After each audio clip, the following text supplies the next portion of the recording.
Hello po, please support Rock PH. Sa pong kalingap na sugid na taga-subaybay. Please support po ninyo.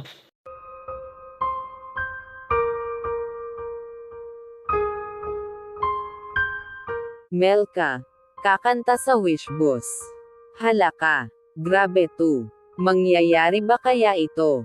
Magandang mapagpalang araw o gabi po sa inyong lahat. Maraming salamat po talaga sa patuloy na suporta at tiwala sa panonood ng aking mga react videos. Salamat po talaga sa bumubuo ng programa ng Kalingap na sina, Kuya Val Santos Matubang, Ate Edna, at Kalingap Rab. Pati na rin po sa idol ko na si Kalingap Papa Dan. Dahil po sa programa nyo, maraming taong mahirap ang natulungan, na bago at guminhawa ang buhay.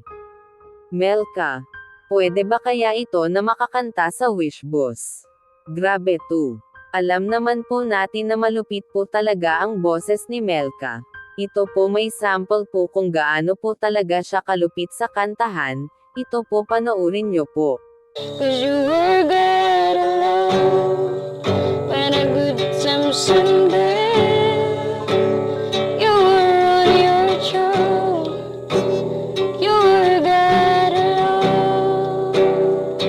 And right now, the good time someday.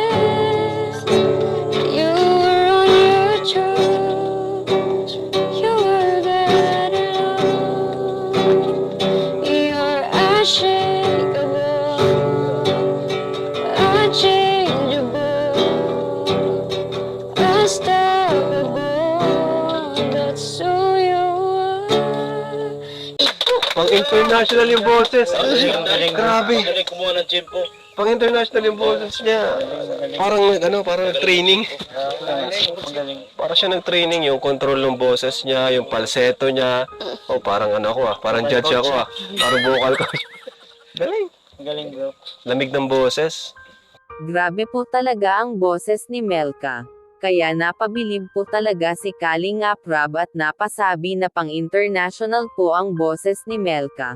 Para sa akin po ay ganyang boses ay pwede na po talaga kumanta sa Wishboss.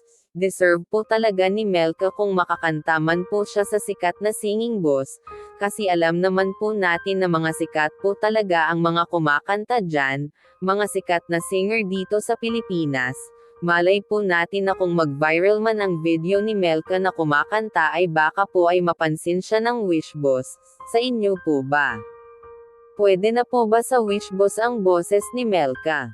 Good vibes lang naman po ito. May iba-iba naman po tayo ng opinion.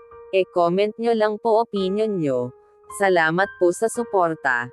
Sana po ay mag-subscribe kayo para ma-notify kayo sa panibagong react video na mai-upload ko. Ingat po kayo palagi. And God bless po sa lahat.